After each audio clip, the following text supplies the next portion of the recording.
आज हम आपको भगवान शंकर की बड़ी ही अद्भुत कहानी सुनाने जा रही हूं। एक बार भगवान भोलेनाथ पृथ्वी लोक पर भ्रमण के लिए गए तो उन्होंने एक युवा को देखा। वह ईश्वर को दोष देता जा रहा था। वह अपने जीवन से निराश था, दुखी था। तब भगवान शंकर बौद्ध भिक्षु का रूप धारण करके उस युवा को असली दुख के बारे में ज्ञान देते हैं। तो चलिए इस कहानी के माध्यम से समझते हैं कि असली दुख क्या होता है। अगर आप यह कहानी सुन रहे हैं तो पूरा सुनिए। इस कथा को आधा अधूरा छोड़कर जाने की गलती मत करिएगा, क्योंकि इस पवित्र कथा को पूरा सुनने से मन चाहा फल की प्राप्ति होगी। इसलिए इस कथा को पूरा सुने। आप शिव भक्त हैं तो भोलेनाथ का अनादर ना करें। सुख और दुख एक ही सिक्के के दो पहलू हैं। ये बात तो आपने सुनी ही होगी। सुख और दुख हमारे जीवन में लगातार आते ही रहते हैं और हमें लगता है कि हमारे जीवन में हजारों दुख हैं, हजारों समस्याएं हैं। लेकिन अगर आप वास्तविक तौर पर देखें, अगर आप इस बात को अच्छी तरह से समझें, तो आप ये समझ पाएंगे कि हमारे जीवन में केवल एक ही दुख होता है। और दुख क्या है वो हम इस कहानी के माध्यम से जानेंगे। और उस दुख का निवारण, उस दुख का समाधान क्या है, वो भी हम इस कहानी में ही जानेंगे। तो इस कहानी के अंत तक जरूर बने रहिए। एक समय की बात है, एक गांव में एक व्यक्ति रहता था। उसका नाम सोनू था। वह बड़ा आलसी था और अपने जीवन से बहुत निराश था। और उसका कारण यह था कि उसने अब तक अपने जीवन में कुछ भी हासिल नहीं किया था। वह कुछ भी नहीं करता था। उसके घर वाले भी इस बात से बहुत परेशान रहते थे। वे चाहते थे कि वे बाहर जाकर कुछ अच्छा काम करें, कोई अच्छी नौकरी कर ले, लेकिन वह उनकी एक नहीं सुनता था। उसके घर वाले दूसरों का उदाहरण देकर उसे ताने मारते थे, उसे तरह तरह की बातें कहते थे, लेकिन उसे कोई फर्क नहीं पड़ता था। जबकि उसके सारे मित्र कामयाब हो चुके थे। कोई अच्छा व्यापार कर रहा था तो कोई अच्छी नौकरी कर रहा था, जिस कारण जब भी वो लोग मिलते तो वे लोग अपनी बढ़ चढ़कर बड़ाई किया करते। लेकिन सोनू कुछ नहीं करता था, जिस कारण जब भी कोई उससे पूछता कि तुम क्या कर रहे हो, तो वह कुछ नहीं कह पाता। उसे यह कहने में बहुत शर्म महसूस होती थी कि वह कुछ नहीं करता। वो हमेशा सबसे केवल एक ही बात कहता था कि मैं कोशिश कर रहा हूं। लेकिन उसकी कोशिशों का कोई भी फल किसी को नजर नहीं आ रहा था। देखते ही देखते अब ऐसा समय आ चुका था कि सोनू सभी से मुंह छिपाता फिरता, ताकि कोई उसे यह न पूछ ले कि तुम क्या करते हो, जिस कारण वो कभी किसी के सामने भी नहीं आता था। धीरे धीरे उसका मन दुखी होने लगा था। वह बहुत निराश रहने लगा था। उसे अब ऐसा प्रतीत होता था मानो वह इस धरती पर बोझ है, जिस कारण वो अपने आप को बहुत अकेला महसूस करता, बहुत तन्हा महसूस करता। एक दिन तो उसके मन में ये भी विचार उत्पन्न होने लगे कि मेरे हाथों में कुछ नहीं है तो मैं क्या कर सकता हूँ। अकेले बैठकर वह रोता रहा और भगवान को दोष देता रहा। एक दिन छुपता छुपाता वह घर से निकलकर कहीं जा रहा था। तभी उसने रास्ते में देखा कि एक बौद्ध भिक्षु लोगों को प्रवचन दे रहे हैं और प्रवचन में वह दुख की बातें कर रहे हैं। सोनू कुछ देर के लिए अपना मुंह छुपाकर वहीं पर खड़ा हो गया ताकि उसे कोई देख न ले, और चुपचाप वह उन भिक्षु की बातें सुन रहा था। बौद्ध भिक्षु सभी को प्रवचन में कह रहे थे कि दुख हमारा सबसे बड़ा साथी है। हमें दुख अपने जीवन के बारे में समझाता है और हमें सही जीने का तरीका बताता है। यह हमारे गुरु की तरह है, जिससे हमें सीखना चाहिए। आप चाहें तो अपने जीवन में अपने दुखों को अपना गुरु बना सकते हैं और उससे सीख सकते हैं, या फिर आप चाहें तो अपने दुखों पर बैठकर रो सकते हैं। लेकिन इससे आपको कोई लाभ नहीं मिलेगा, बल्कि आप दिन ब दिन और कमजोर होते जाएंगे, निराश होते जाएंगे। सोनू छुप छुप कर उन बौद्ध भिक्षु की ये सारी बातें सुन रहा था। जैसे ही उपदेश खत्म हुआ, वह उन बौद्ध भिक्षु के पास पहुंचा। उन्हें प्रणाम करके वह कहता है, हे महात्मा, अभी आप कुछ देर पहले दुख को गुरु बता रहे थे। आप कह रहे थे कि दुखों से हमें सीखना चाहिए, हमें उन्हें अपना गुरु बनाना चाहिए। लेकिन मैं भी तो अपने दुखों से परेशान हूँ, अपने जीवन से परेशान हूँ। मैंने अब तक जो दुख झेला है, मुझे तो कभी ऐसा प्रतीत नहीं हुआ कि मेरे दुख मुझे कुछ सिखा रहे हैं, बल्कि मुझे तो हमेशा यही लगता है कि वो मुझे पीड़ा दे रहे हैं, तकलीफ दे रहे हैं। पर दुख की पीड़ा बहुत भयंकर होती है। ऐसा लगता है अब इसके बाद हमारा जीवन समाप्त हो जाएगा। इसके बाद हमें कुछ नहीं मिलने वाला, और यहाँ तक कि हमें मृत्यु भी उसके सामने कम लगती है। जब लोग ताने मारते हैं, जब लोग ये कहते हैं कि तुम क्या कर रहे हो, तो मन को बहुत ठेस पहुंचती है। और मैं उनसे कुछ नहीं कह पाता। सोनू की ये सारी बातें सुनकर वो बौद्ध भिक्षुक सोनू से कहते हैं, बेटा तुम्हें क्या दुख है और तुम दुख के बारे में ऐसी बातें क्यों कर रहे हो? सोनू ने अपने ऊपर बीती हुई सारी बातें उन बौद्ध भिक्षु को बता दी और कहने लगा, हे महात्मा, क्या आपके पास मेरे दुख का कोई समाधान है? सोनू की यह बात सुनकर वो बौद्ध भिक्षु मुस्कुराने लगे और सोनू से कहते हैं, बेटा जब तुम्हारे जीवन में कोई असली दुख आए तब तुम मेरे पास आना, मैं इसका समाधान तुम्हें अवश्य बताऊंगा। उन बौद्ध भिक्षु की यह बात सुनकर सोनू थोड़ा सा अचरज में पड़ गया। उसे यह समझ नहीं आ रहा था कि क्या उसने अब तक जो दुख झेला है वह असली दुख नहीं है। उसने जो अब तक पीड़ाएं सही हैं, जो ताने सहे हैं, जो तकलीफें उठाई हैं, क्या वह असली दुख नहीं है? आगे वह मन ही मन अपने आप से कहता है कि जब मुझे मेरे अपने नहीं समझ पाए तो ये बौद्ध भिक्षु मुझे क्या समझेंगे। इतना सोचकर वह वहां से चला गया। सभी लोगों के ताने सुन सुनकर सोनू बहुत थक चुका था तो बहुत निराश हो चुका था, जिस कारण उसने निर्णय लिया कि वह अब कुछ करके दिखाएगा। उसने अपने पिता से थोड़ा सा रुपया लिया और उस रुपया से उसने एक व्यापार शुरू किया। उसके पिता बहुत खुश थे कि कम से कम मेरा बेटा कुछ करने का प्रयास तो कर रहा है, लेकिन उसे व्यापार में कोई सफलता नहीं मिल रही थी, जिस कारण वो बहुत ही हताश हो चुका था। वह बहुत निराश हो चुका था। उसे ये समझ नहीं आ रहा था कि वह क्या करे, किस तरह से अपने व्यापार को आगे बढ़ाए। तभी उसके पिता ने उससे कहा, बेटा कोई बात नहीं, इसी तरह से प्रयास करते रहो, आज नहीं तो कल सफलता अवश्य मिलेगी। सोनू ने अपने पिता की बात मानी और अपने व्यापार में और भी कड़ी मेहनत करने लगा। धीरे धीरे उसे सफलता मिलने लगी और फिर उसने रफ्तार पकड़ ली। देखते ही देखते केवल 3 सालों के अंदर वह एक बहुत बड़ा व्यापारी बन गया। अब उसके पास धन दौलत की कोई कमी नहीं थी। लोग जो उसे पहले नापसंद किया करते थे अब उसे पसंद करते थे, उसकी चिंता करते थे, उसके कार्यों की सराहना करते थे। उसके माता पिता भी अब अपने बेटे से बहुत खुश थे और उसकी सफलता से वे अत्यंत प्रसन्न थे। धीरे धीरे सोनू के मित्रों की संख्या लगातार बढ़ती जा रही थी। सोनू के कुछ मित्रों ने उसे यह भी सलाह दी कि उसे अपना व्यापार और तेजी से बढ़ाना चाहिए, उसे और फैलाना चाहिए। जब तुम आज केवल इस नगर के सबसे बड़े व्यापारी हो तब तुम इतना खुश हो, तुम्हारे साथ ये सारे लोग हैं। वहीं पर तुम सोचो कि जब तुम इस राज्य के सबसे बड़े व्यापारी बन जाओगे तब तुम्हारे यहाँ पर लोगों की भीड़ लग जाएगी। लोग तुमसे मिलने के लिए समय निकालेंगे। यहाँ तक कि इस राज्य का राजा भी तुमसे मिलना चाहेगा, तुम्हारी तारीफ करेगा, और यदि कभी ऐसी जरूरत आन पड़ी तो वह तुमसे धन भी उधार लेने के लिए अवश्य आएगा। सोनू को अपने दोस्त की यह बात बहुत पसंद आई। सोनू ने सोचा कि मेरे मित्र सही कह रहे हैं, मुझे अपने व्यापार को और बड़ा करना चाहिए और फैलाना चाहिए, तभी तो हर कोई मेरे बारे में जान सकेगा, हर कोई मुझे पहचानेगा। उसने बिना देरी किए, अपने समय को बिना गवाए अपने व्यापार में और मेहनत करने लगा।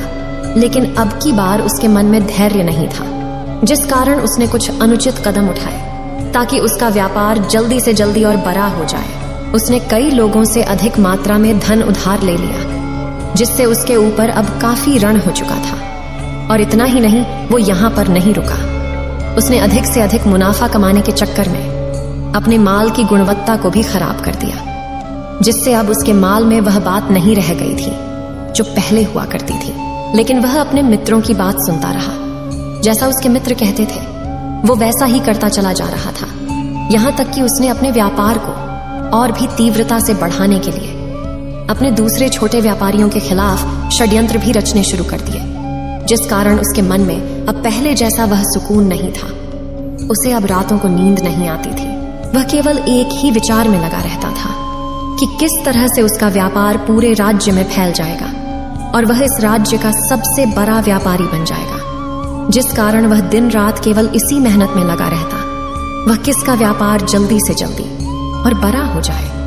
हालांकि उसके पास अब सब कुछ था, धन दौलत, अच्छा घर, गाड़ियां, नौकर चाकर, सभी सुख सुविधाएं। लेकिन उसके बावजूद भी वह उन चीजों का लाभ नहीं उठा पा रहा था, क्योंकि उसका पूरा ध्यान केवल अपने व्यापार को और उन्नति पर ले जाना था। एक दिन सोनू अपने रथ पर बैठकर एक मार्ग से होकर गुजर रहा था। तभी रास्ते में उन्हें गुरुवर का आश्रम पड़ा। ये देखकर वह उन बौद्ध भिक्षु के पास गया और बौद्ध भिक्षु से कहने लगा, हे हे महात्मा, आपने कहा था कि जब मेरे जीवन में कोई असली दुख आए तब मैं आपके पास आऊं। इस कारण मैं यहाँ पर आया हूँ। आज मैं बहुत दुखी हूँ। मैं रातों को सो नहीं पाता। मेरे पास सब कुछ होते हुए भी मैं उनका लुत्फ नहीं उठा पाता। उसने अपनी सारी बातें एक एक करके उन बौद्ध भिक्षु को बता दी। तभी वह बौद्ध भिक्षु सोनू से कहते हैं, बेटा, जब तुम पहली बार आए थे तब भी तुम बहुत दुखी थे, लेकिन तब तुमने अपने दुख से क्या सीखा था?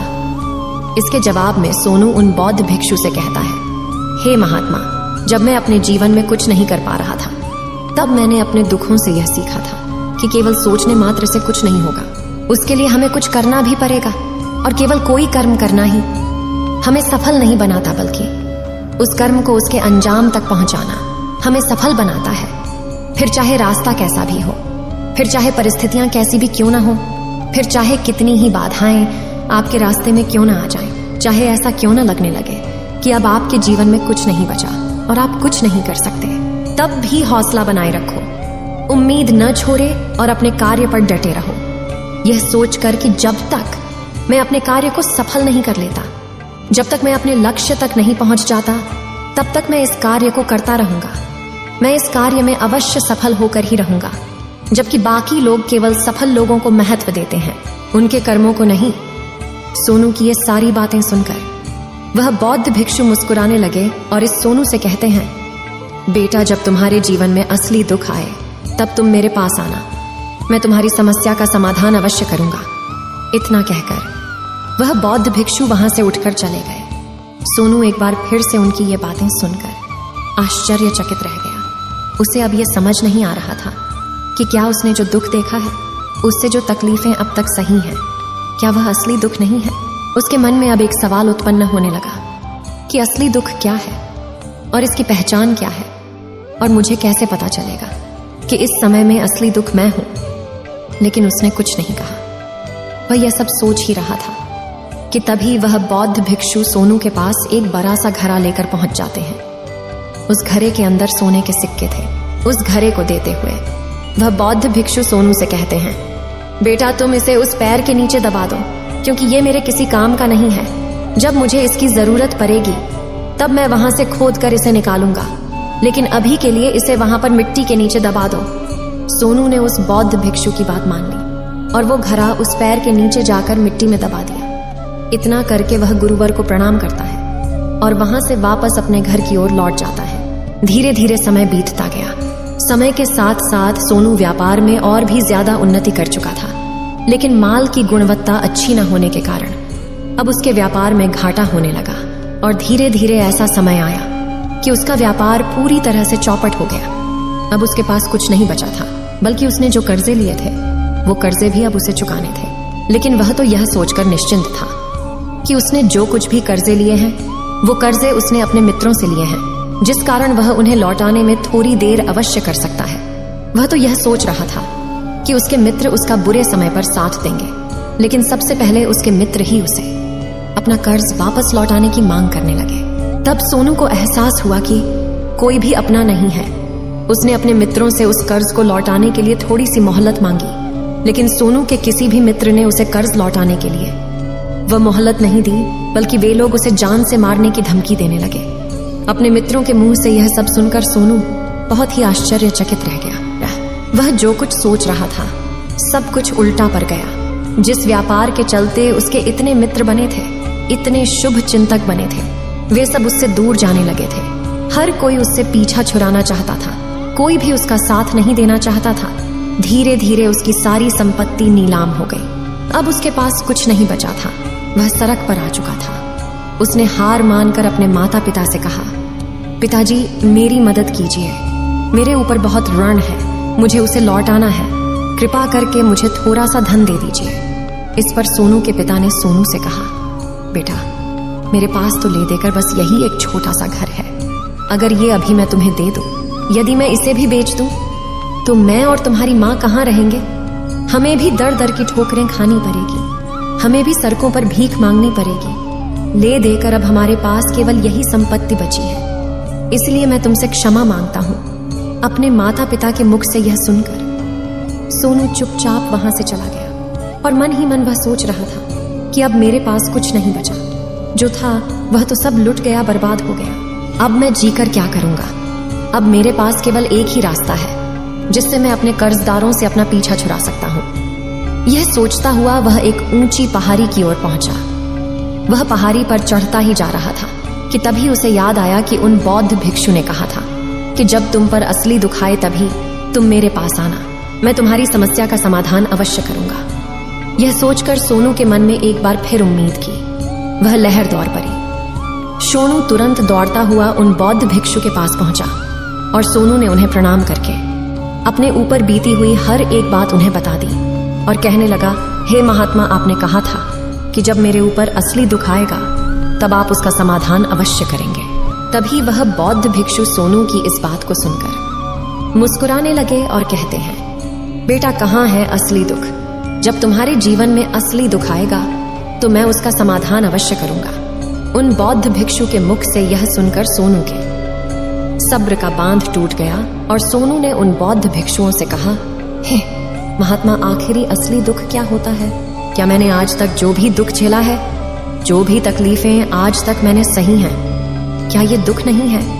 क्या इसे दुख नहीं कहते? तभी वो बौद्ध भिक्षु सोनू से कहते हैं, बेटा, पहले तुम मुझे ये बताओ कि तुमने अपने दुख से क्या सीखा है।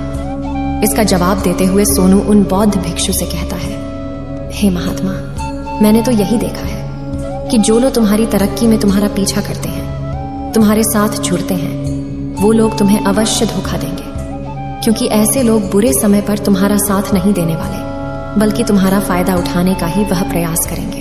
इसलिए ऐसे लोगों पर भरोसा न करें, बल्कि जो लोग तुम्हारी असफलता के समय पर, तुम्हारे बुरे समय पर तुम्हारे साथ खड़े हैं, वही तुम्हारे असली मित्र हैं और वही तुम्हारे साथ रहते हैं। और ऐसे लोग तुम्हें बहुत कम मिलते हैं, और जिन्हें भी ऐसे लोग मिलते हैं उन्हें हमेशा उनकी कद्र करनी चाहिए। आगे सोनू उन बौद्ध भिक्षु से कहता है कि जब तुम कोई कार्य कर रहे हो तो उसे पूरी ईमानदारी से करो, धैर्य रखो, लालच न करो और अपने लक्ष्य तक पहुंचने के लिए किसी के लिए भी कोई षड्यंत्र न रचो, क्योंकि ऐसा करने से तुम्हारे साथ ही बुरा होगा और तुम्हें हमेशा नुकसान में रहोगे। सोनू की ये सारी बातें सुनकर बौद्ध भिक्षु उस पैर के पास पहुंचे। उन्होंने गड्ढा खोदा और वह घड़ा निकालकर उस सोनू के हाथ में थमा दिया, जिसमें सोने के सिक्के भरे हुए थे। वह घड़ा सोनू के हाथ में थमाते हुए उन बौद्ध भिक्षुओं ने कहा, लो इसे पकड़ो, और जब तुम्हारे जीवन में असली दुख आए तब तुम मेरे पास आना, मैं इसका समाधान अवश्य करूंगा। सोनू अब भी बड़ी अचरज में था। उसे यह समझ नहीं आ रहा था कि आखिर ये असली दुख है क्या, लेकिन उसने अपने हाथों में पड़े हुए उस घड़े को देखा जिसके अंदर सोने के सिक्के थे। ये देखकर उसे मन ही मन ये लगा कि चलो, अब तो थोड़ी सी राहत अवश्य हो जाएगी। मैं अपने मित्र का वो कर्ज लौटा सकूंगा और एक नया व्यापार भी फिर से आरंभ कर सकूंगा। जिस कारण उसने उन बौद्ध भिक्षुओं को प्रणाम किया, उनका धन्यवाद किया और वहां से चल पड़ा।